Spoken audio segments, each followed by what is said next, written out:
Did you ever watch Sesame Street as a child? I know it was a staple for me and my kids. We all watched them growing up. My husband did too, my siblings. It was just one of these things that it was part of our growing up experience. But one of the things that they did in Sesame Street was this part, this segment where they would be like, one of these things is not like the other. You remember that? And they would show you three or four things, and you had to figure out which one didn't match the rest of the group or which one didn't fit. Well, I was thinking about that as I was preparing for this conversation that we're going to have today, because what I want to do is take some concepts that we sometimes use interchangeably, that we confuse with one another, and that we tend to think of as one thing, when in reality there are three different things. And I want us to clarify these concepts because I believe that once we understand the difference between what one of them means and where they might actually merge and where they are completely separate, we'll be able to set clear intentions for certain things. We'll be able to have more realistic expectations of ourselves and of others. And we'll be able to move forward in a way that helps us propel in the right way, that helps us focus on the right thing, and that helps us work on the right things, as opposed to expending time and energy on things that are not necessarily the ones that are going to move us and propel us forward. It's time.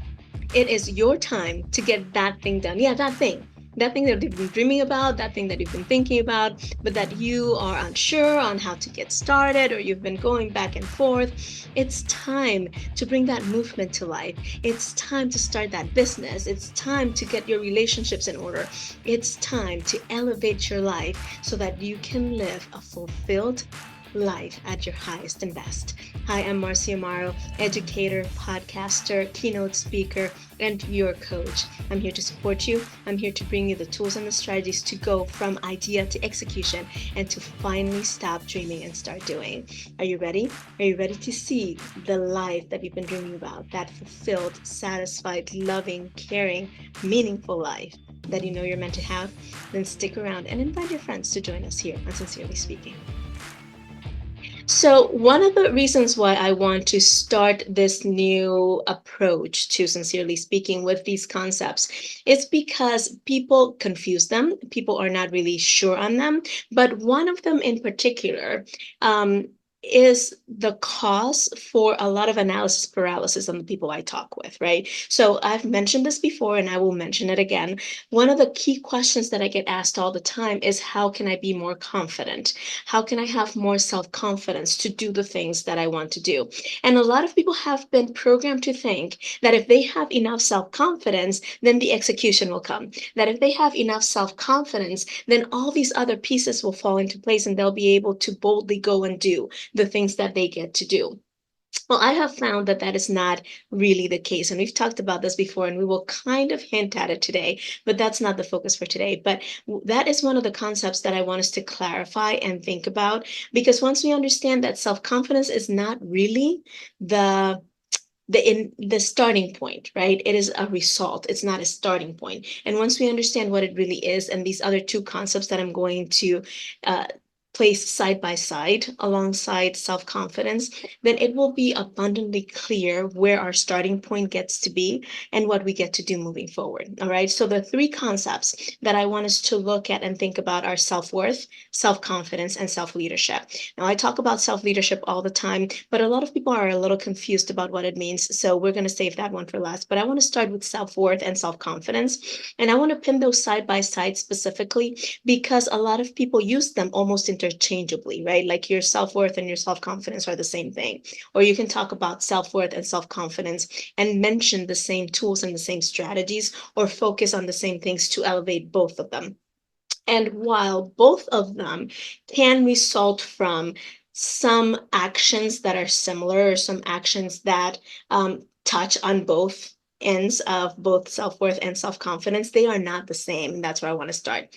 When we talk about self-worth, we're talking about validation. We're talking about the belief of our inherent value, what we believe we are worthy of, what we believe we deserve, and what we believe we should or should not have for whatever reason, right? So self-worth is more about understanding that we have an inherent value just in the fact that we are human, just in the fact that we are who we we are.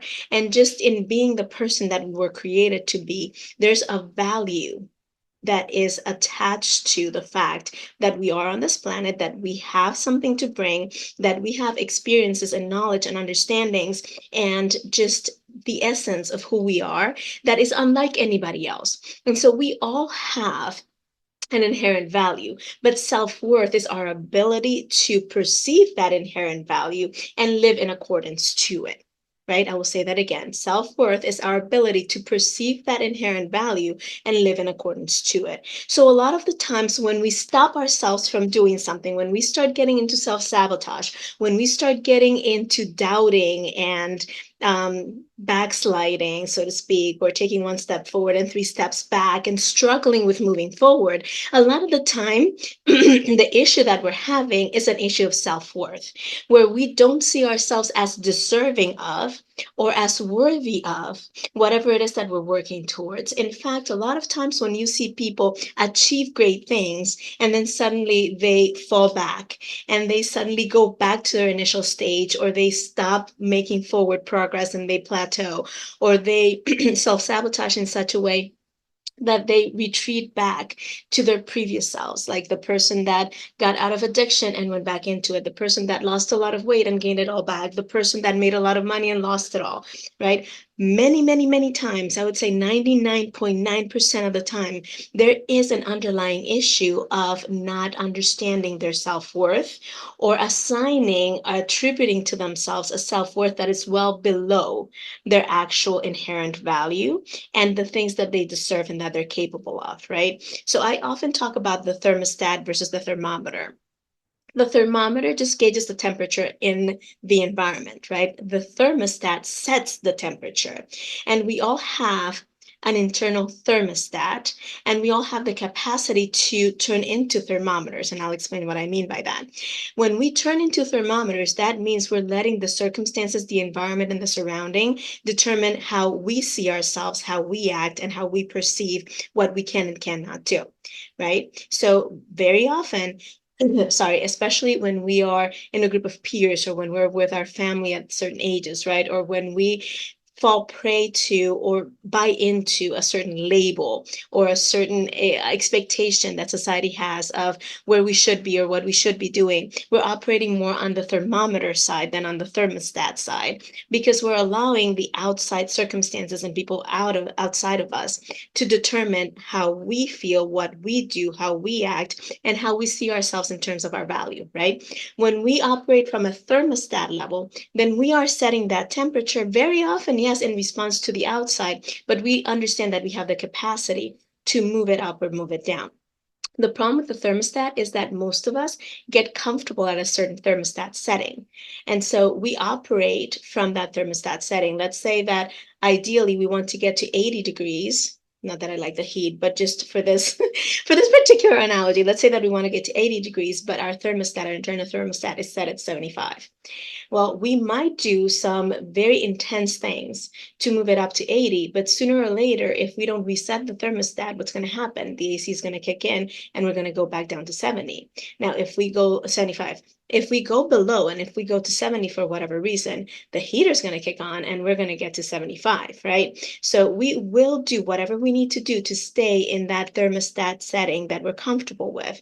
So what we get to do in the self-worth piece is reset our thermostats so that we can see ourselves as worthy of that new elevated setting, if that makes sense. So we elevate our standards, and this conversation is beyond how we do that. Like, that is something that we will talk about in coming episodes. But right now, just understand that if you find yourself getting closer to your goal and then retreating, or taking one step forward and three steps back, or you find yourself like spinning your wheels, there is a very large probability that there's some self-worth work that we get to do.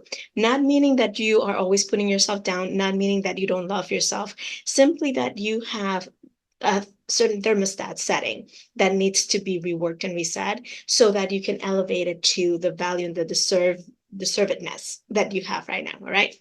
Now let's talk about self-confidence, because like I said, we often confuse self-worth and self-confidence. We think that if I know my self-worth, then I will be self-confident, and that's not necessarily the case, right? You can have self-confidence and not be at the level of self-worth that you should be, and you can be at a certain level of self-worth but not have the self-confidence. And here's why: because self-confidence is not based on validation, it's based on trust. It's based on being able to trust yourself to do whatever it is that you need to do in order to achieve that goal or get to that new level, right? So where self-worth has to do with inherent value and recognizing that inherent value, self-confidence has to do with competence and skill. So it has more to do with you knowing that you have what it takes to do the task at hand, to do the thing that you get to do. So I always say that we are all self-confident at something, but we're not confident at everything. So you might be really confident when it comes to cooking, but might not be as confident when it comes to fixing a car. Or you might be really confident when it comes to working with kids, but you might not be as confident when it comes to interactions with adults, right? So the level of self-confidence that you have at any given time is more to do with the ability to trust yourself to be able to do the thing and do it well, as opposed to just being there like, well, you know what? I believe in myself.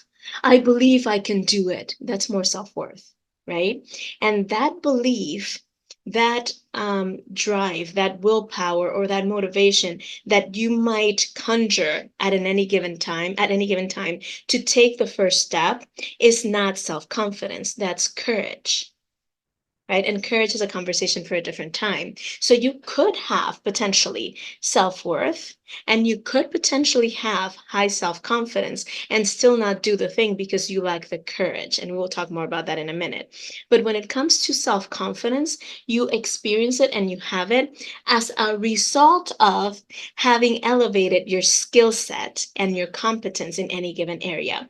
So the more you do something, the more confidence you have in your ability to do it. The more you follow through in things, the more trust you have that you will follow through again, right? So you gain self-confidence as a result, not at the onset. It's not something that you conjure up and you bring up and you figure out how to elevate it so that then you can do the thing. You do the thing first, and as you do the thing, you will elevate your level of self-confidence because you elevate your ability to trust yourself and you elevate your ability to do the thing, all right?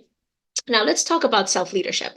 Self leadership is a concept that not a lot of people talk about. It is called different things. It's called self management. It is called high high performance. Sometimes they're very similar. They're not exactly the same thing, but they're very similar. But self leadership has to do with execution. Right. So where self-worth has to do with validation and self-confidence have to do with trust, self-leadership has to do with execution, which with actually getting yourself to move forward and do the thing. Right? So there are different levels and there are different aspects to self-leadership. But at the onset, self-leadership has everything to do with moving yourself towards your best and highest self, and knowing that in order to get to that best and highest self, there has to be some execution behind it. So one of the things that you're going to notice is that I am going to start putting out these short shows 3 times a week called the Wayfinders Show. And the Wayfinder element that I bring into my practice and into everything I do is the best analogy I can find for self-leadership. I don't know if you know what a wayfinder is, but a wayfinder was, and I think there are still some wayfinders out there, but wayfinders were these people that would go to uncharted locations, to areas that were not heavily traveled, that were not very well known, and they would start noticing landmarks and mile markers and paths, and maybe even creating some paths and some bridges and some things to get you from point A to point B. And they would trace the path and create a map or a guide so that whoever wanted to follow that path after they had cleared it and traced it and made it plain and made it easy to follow, then they could follow what they had already done. But they would go around clearing the path, they would have a destination in mind, and they would have a starting point in mind, and they would start moving in that general direction, and they would use a compass and and all these other tools. to help them get from A to B. Now, along the way, they would encounter obstacles and boulders and cliffs and all these things that they might not have anticipated, but then they would either find a little detour to keep them moving in that general direction, or they would create a bridge or a path or some way to get past that obstacle and to the other side. And they would, like I said, along the way, document and trace everything that they were encountering so that if anybody ever wanted to walk that path again, it would be easier for them. They would have a guide and a way to get there, right? So when I think about self-leadership, I think about wayfinders because in self-leadership, that's what you're doing. You're getting yourself from A to B, but you're doing it knowing where you're starting and your destination, understanding that there will probably be some obstacles and some roadblocks along the way, but all the while being really conscious and conscientious about what steps you're taking, what mile markers you're experiencing, what roadblocks are in the way, what did you do to get past that roadblock, so that then you're in a better position to guide the next person that is coming behind you, right? So self leadership is about doing the thing to get to your best and highest, but doing it so consciously and in such a state of awareness that you can then use your experience to help support and lead others in that same experience that you just had. I hope that made sense. So when we're looking at self leadership in this whole grand scheme of things, self leadership is the way you manage yourself, your resources, right? And the things that are at your disposal. So anything that is under your responsibility and under your control, right? To help elevate you to your best and highest and do the things that you know you get to do in order to get to that best and highest, right? So when you combine all three of these concepts, self-worth, self-confidence, and self-leadership, then you can not just know that you have an inherent value that puts you in a position where you have something to share with the world, and there's things that you deserve to have in your world, right? It puts you in a position then to elevate your trust in your ability to do, because you get to do the thing that moves you forward, that helps you see that you have what it takes, that helps you trust that you can complete the job. But all of that is propelled forward by your self leadership, which includes the courage to know that you have resources at your disposal, that you have abilities, that you have talents, that you have responsibility to yourself and to others that is going to move you forward so that you can then elevate yourself to your best and your highest, right?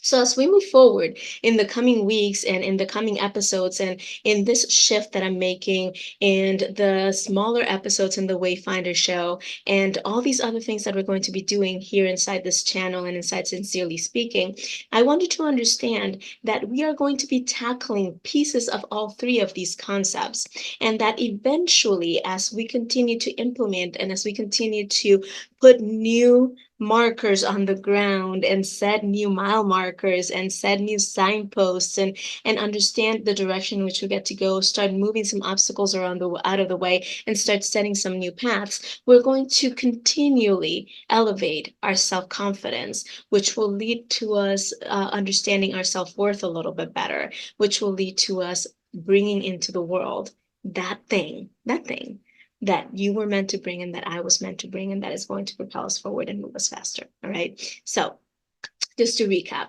self-worth, self-confidence, and self-leadership are not the same thing, but they do work together. And we need to do some work on all three if we are to get to that space where we can live a life that we know is fulfilling, that we know is impacting others, and that we know it's bringing to the world what we were meant to bring. Self-worth is about validation, but it comes from within. It's about understanding our inherent value and knowing that we deserve certain things simply because we are human and we were created to bring some things into this world. And the more we bring to the world what we're meant to bring, the more we get back, right? Self-confidence is about trust, and it's about your skills and your competence. The more you elevate your skills and your competence in a certain area, the more self-confidence you're going to experience. And finally, self-leadership is the piece that propels us forward. It's the piece that leads us to execution, and that understands that we have our best and highest self that we get to operate from, and that it all starts by taking action and by moving forward courageously. All right. So let me know in the comments what questions you still have about these three comments. And if you liked it, make sure to like and subscribe and invite others so that we can continue to bring all this content to the world and help you elevate your wayfinder nature and your self-leadership. Until next time, this has been Marcia Mar, and this has been Sincerely Speaking. I look forward to your comments, and we will chat soon. Bye. I hope you have enjoyed this episode as much as I enjoyed making it for you. If you did, then share it with someone you love and make sure to like, subscribe, and all the things so we can continue to bring this content to you. And in the meantime, if you have ever struggled with self-sabotage, I have a resource for you. So make sure to head on to marciamaro.com and check out the Beyond Limits recording. This is a workshop that I created where I walk you through the absolute best 3 steps to get you out of self-sabotage and into execution. So again, head on over to marciamaro.com, get your free copy of the training, and I will see you next time here on Sincerely Speaking.